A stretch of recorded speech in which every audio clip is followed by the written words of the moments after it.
అందరికీ నమస్కారం. నవీన్ పోలిశెట్టితో సినిమా చేయాలంటే నిర్మాతలు భయపడుతున్నారట. ఎందుకంటే తను పెట్టే కండిషన్సే అంటున్నారు. సో ఎందుకంటారు? వరుస హిట్లే దీనికి కారణమా? ఒకసారి డిస్కస్ చేసే ప్రయత్నం చేద్దాం. ప్రస్తుతం స్టూడియోలో జర్నలిస్ట్ శ్రవణ్ కుమార్ గారు ఉన్నారు. ఇంటర్వ్యూలోకి వెళ్దాం. Hello sir. హలో అండి. సార్, నిజంగా వరుస హిట్లు పడంగానే ఇలాంటి డిమాండ్స్ చేస్తూ ఉంటారనుకోవచ్చా? తెలుగు పరిశ్రమలే కాదండి, ఏ పరిశ్రమలో అయినా సరే, సినిమా పరిశ్రమ అయినా సరే, తమిళ పరిశ్రమ అయినా సరే, ఎక్కడైనా సరే సక్సెస్ వచ్చిన తర్వాత దీపం ఉన్నప్పుడే ఇల్లు చక్క పెట్టుకోవాలని అందరూ అనుకుంటూ ఉంటారు. కొందరేమో నేల విడిచి సాము చేస్తూ ఒక సక్సెస్కే చాలా బిల్డప్లు ఇచ్చేసి కోట్ల రూపాయల రెమ్యునరేషన్ పెంచుకున్న వాళ్ళని చూసా ఇండస్ట్రీలో.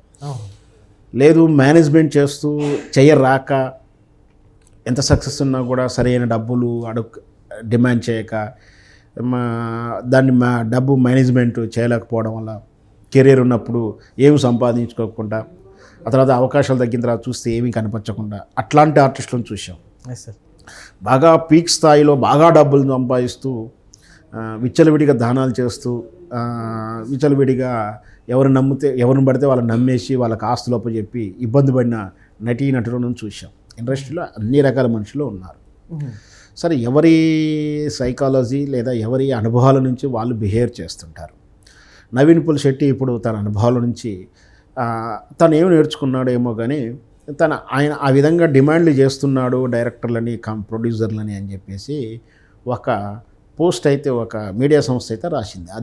ఆ మీడియా సంస్థ పేర్కొన్నటువంటి మ్యాటర్ ఏంటంటే, నవీన్ పోలిశెట్టి నెక్స్ట్ సినిమా ఏదైనా చేస్తున్నప్పుడు తన రెమ్యునరేషన్ని 15 కోట్లు ఖచ్చితంగా ఇవ్వాల్సిందే అని ఒక కండిషన్ పెడుతూ, రెండవది ఆ సినిమా తాలూకు అన్ని వ్యవహారాలు మొత్తం కూడా అప్ టు ఎండింగ్ వరకు కూడా నా బాధ్యత, నా పర్యవేక్షణలో, నా డామినేషన్లో, నా నిర్ణయాల మేరకే ఉండాలి అనేది కండిషన్. అంటే ఏంటంటే, సినిమా కథ ఎలా ఉండాలి, సినిమా కథలో క్యారెక్టర్లు ఎవరోని నటింపచేయాలి. సహజంగా క్రేజీ ఉన్న హీరోలు, స్టార్ హీరోలు అందరూ కూడా ఇదే జరుగుతుంది. కథ ఎంత పెద్ద కథ తీసుకెళ్ళినా హీరో తగ్గటువంటి కథ చర్చలు, ఆయన తగ్గట్టు కథ మార్చుకోవడం, లేదా హీరోనే ఇన్వాల్వ్మెంట్ అయ్యి కథ మార్పించిన సందర్భాలు చాలామంది ఉన్నారు. అట్లా అందరూ కూడా చిరంజీవి గారు అయితే, బాలకృష్ణ గారు అయితే, ఎవరైనా సరే వాళ్ళ తగ్గట్టు కథ రాయించుకుంటారు. ఎందుకంటే వాళ్ళ ఇమేజీ, వాళ్ళ స్టాండేమ్, వాళ్ళ మార్కెట్ వాళ్ళు పడిపోకుండా వాళ్ళు కాపాడుకోవాలని వాళ్ళ తాపత్రయం. సో యాజ్ ఏ రైటర్గాను, యాజ్ ఏ డైరెక్టర్గా వాళ్ళ చిత్రం ఏం చూపేదలుచుకున్నాలో అవి చూపిస్తేనే నేను సినిమా చేస్తానంటూ కొందరు ఉంటారు. సో ఇవన్నీ కూడా ఏంటంటే సక్సెస్ వచ్చిన తర్వాత జరిగేటువంటి విషయాలు. అట్లాగే నవీన్ పోలిశెట్టి కూడా తన కథను తానే నిర్ణయించుకుంటాడు. కథ ట్రీట్మెంట్ తానే నిర్ణయిస్తాను అంటున్నాడు. ఆ ఆర్టిస్టులను తానే ఫైనల్ చేస్తాడు.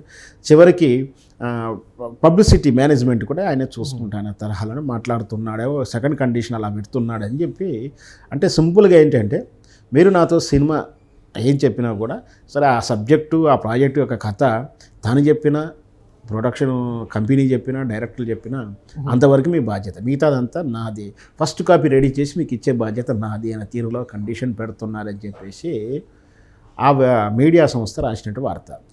15 కోట్ల రెమ్యునరేషన్ అంటే మేము చెప్పలేము. ఈ రోజుల్లో 100 కోట్లు, 50 కోట్లు తీసుకొని వరుసగా ఫ్లాప్ అవుతున్న హీరోలను చూస్తూ ఉన్నాం. 70 కోట్లు, 80 కోట్లు, 30 కోట్లు తీసుకొని కూడా సినిమా ఓపెనింగ్ అని బయ్యర్లో రాని పరిస్థితుల్లో, సినిమా అమ్మలేని పొజిషన్లో కూడా ఉన్నటువంటి పొజిషన్లో చూస్తున్నాం. సరే, దీపం ఉన్నట్టుగానే చక్కబెట్టుకుంటున్నారు. మాకు మార్కెట్ ఉంది కాబట్టి మీరు ఇస్తారంటారు, మీరు తీసుకుంటే అంత భరించలేమన్నప్పుడు కండిషన్స్ అంటే నిర్మాతలు యాక్సెప్ట్ చేస్తారా సార్? ఖచ్చితంగా. ఇప్పుడు నిర్మాతలు తప్పు అని అనుకునే కానీ మార్కెట్ ఎవరికి ఉంది? ఇప్పుడు నవీన్ పోలిశెట్టి గారు స్వతహాగా రైటర్గా ఇండస్ట్రీలో అడుగుపెట్టాడు, రైటర్గా పరిచయం. నేను ఒకటి చిత్రంలో క్యారెక్టరు, లైఫ్ ఈజ్ బ్యూటిఫుల్లో మంచి క్యారెక్టరు, వీటన్నిటికి కూడా ఆయనే కథా చర్చల్లో కానీ కథను అందించారని కూడా కథా చర్చల్లో ఆయన ప్రమేయం ఉంటుంది. ఏజెంట్ సాయి శ్రీనివాస్ చిత్రంతో తాను ఆ చిత్రంతో నటుడిగా మంచి ఆర్గటం చేశాడు. తర్వాత జాతిరత్నాలు అయితే ఎంత బాగా వచ్చిందో మనకు తెలుసు. వీటన్ని కూడా తానే స్వతహాగా కథలు అందించాడని, కథా ప్రమేయం ఆయనదే ఉందని చెప్పేసి, నిన్నటి అనగనగా ఒక రాజు సూపర్ డూపర్ హిట్ అవడంతో తాను కొంచెం జాగ్రత్త పడుతున్నాడని చెప్పొచ్చు. తప్పేం లేదు. 15 కోట్లు అడిగాడు, 20 కోట్లు అడిగాడు, తప్పేం లేదు.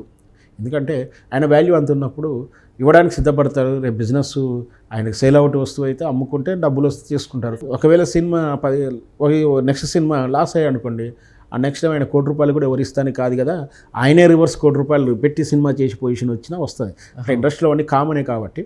సో సినిమా రెమ్యునరేషన్ విషయంలో ఆయన జాగ్రత్తలు తీసుకోవడం తప్పేం లేదు, కానీ ఆ సినిమా ట్రీట్మెంట్ విషయంలో ఎవరి పని వాళ్ళు చేస్తే బాగుంటుంది, తన ప్రమేయం అంతవరకు వెళ్లకుండా ఉంటే బాగుంటుందని నా ఉద్దేశం. సార్ అంత మార్కెట్ ఉందంటారా నవీన్ పోలిశెట్టి గారికి మామూలుగా ఇప్పుడున్న విషయం ప్రకారం అయితే ఆయన అయితే సక్సెస్ఫుల్ డైరెక్టర్గా, సక్సెస్ఫుల్ ఆర్టిస్ట్ కానీ ఆయన సినిమాలన్నీ కూడా అనగనగ రోజు కానీ అంతకుముందు చిత్రాలు కానీ అన్నీ జాతిరత్నాలు కానీ మంచిగానే వెళ్ళినాయి కాబట్టి సో ఉంటుంది మార్కెట్కి అయితే మినిమం గ్యారంటీ. హీరోల్లో ఆయన ఒకడు, ఇప్పుడు నిఖిల్, ఇతను వీళ్ళంతా కూడా ఒక జనరేషన్ సినిమాలు, వీళ్ళంతా కూడా ఏంటంటే ఆ చిన్న సినిమా అయినా సరే ఆ సినిమా తగ్గటువంటి మార్కెట్కు, ఆ సినిమాకు ఒకసారి ఎంటర్టైనర్గా సినిమా చూసి రావచ్చు అనే ఒక పేరు ఉన్నటువంటి ఆర్టిస్టులుగా వీళ్ళ చిత్రాలు ఉంటున్నాయి.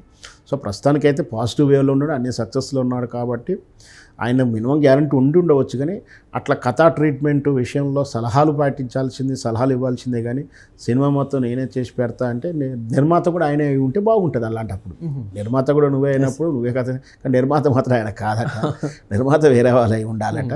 ఆ నిర్మాత కూడా ఈయన చేసినప్పుడు ఆ డైరెక్షన్ అయినే, కథ అయినే, ఆర్టిస్టులు అయినా, హీరో అయినే, దాని ఫలితాలు జయాపజయాలు ఎలా ఉన్నా కూడా చివరికి ఆర్థిక ప్రయోజనాలు, ఆర్థిక ఫలితాలు ఏముంటే ఆయన అనుభవిస్తాడు కదా. సో బట్ ఏది జరిగినా కూడా అది మీడియా సంస్థ రాసింది కాబట్టి దాన్ని ఎంతవరకు నమ్మాలో నమ్మకూడదు కూడా మనం ఆలోచించాలి ఒకసారి. ఎస్ సార్, ఇలాంటి కండిషన్స్ అంటే చిన్న హీరోగా ఉన్నప్పుడే ఇలాంటివి చూస్తున్నాము. సో మామూలుగా మన తెలుగు ఫిల్మ్ ఇండస్ట్రీలో సీనియర్ హీరోలు కూడా ఇలా ఎవరైనా ఉన్నారా కండిషన్స్?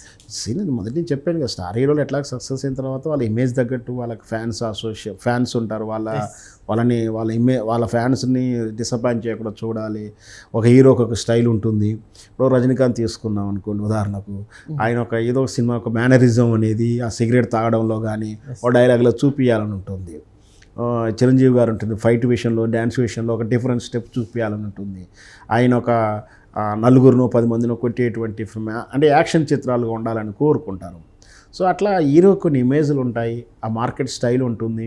ఆ మార్కెట్ స్టైల్ అంటే బయ్యర్స్ కానీ ఎగ్జిబిటర్స్గా వచ్చే వీళ్ళు కూడా ఆ చిరంజీవి చిత్రం ఏముంది, 4 ఫైట్లు ఉన్నాయా, 2 పాటలు ఉన్నాయా, మంచి పాట ఉంది, ఒక కామెడీ ట్రాక్ ఉందా అని ఇట్లా బయ్యర్స్ కూడా ఉంటుంది. అంటే బిజినెస్ వాళ్ళు చేస్తున్నారు కాబట్టి సో ఆ తరహా ఉండాలని వాళ్ళకు తాపత్రయపడుతున్న యాజ్ ఏ టెక్నీషియన్గా ఒక డైరెక్టర్ ఒక ప్రాజెక్టుని చూపించాలనుకున్నప్పుడు, ఒక కథను చూపించాలనుకున్నప్పుడు, ఒక క్యారెక్టరేషన్ చూపించాలనుకున్నప్పుడు, ఒక మెసేజ్ ఇవ్వాలనుకున్నప్పుడు వాళ్ళు ఆ తరహా కథ చేయాలంటాడు. సో మనకి ఈ కల్చర్ మలయాళ సినిమాల్లో ఉండదు. హీరో ఎలాంటి వాడైన సినిమాల్లో మమ్ముటి కానీ వీళ్ళెవరిని చూసుకున్నాం వాళ్ళ క్యారెక్టర్ చేస్తారే తప్పించి వాళ్ళ ఇమేజ్ని సినిమాలో చూపించడానికి ప్రయత్నం చేయరు. కాబట్టి వాళ్ళ సినిమా స్టైల్ డిఫరెంట్గా ఉంటుంది. కానీ తెలుగులో మాత్రం అది మనకడ నడవదు. అట్లా హీరో తగ్గట్టు, హీరో ఇమేజ్ తగ్గట్టే సినిమాలు చేయాలి. ఒకవేళ హీరో ఆ విధంగా కాకుండా ఉదాహరణకు ప్రభాస్, చిరంజీవి, బాలకృష్ణ గారు ఏదో బడిపంతుల్లా నాలుగు పాఠాలు చెప్పి వెళ్ళిపోయే క్యారెక్టర్ వేస్తే సినిమా నడవదు. మనం చిరంజీవి గారి చిత్రాలు చూసాం, ఆపద్ బాంధవుడు, స్వయం కృషి చిత్రాలు, అంచో సందేశాత్మక చిత్రాలు. బట్ అవి ఎంత బాగున్నా కూడా కమర్షియల్ వాల్యూ విషయం పేరు చూస్తే ఫ్యాన్స్ కొంత డిసప్పాయింట్ అని చెప్పాలి. సో ఆ ఇమేజ్లు ఉన్నాయి కాబట్టి అలా ఉంటుంది, ఆ హీరోలకు అలా ఉంటుంది. బట్ ఈ నవీన్ పోలిశెట్టి ఈ మాత్రం సక్సెస్కి ఇలాంటి కండిషన్ పెడితే అంత హెల్తీ కాదు. భవిష్యత్తులో ఆయన ప్రాబ్లమ్స్ ఎదుర్కోబోతాడేమని నా అంచనా. Okay sir, thank you.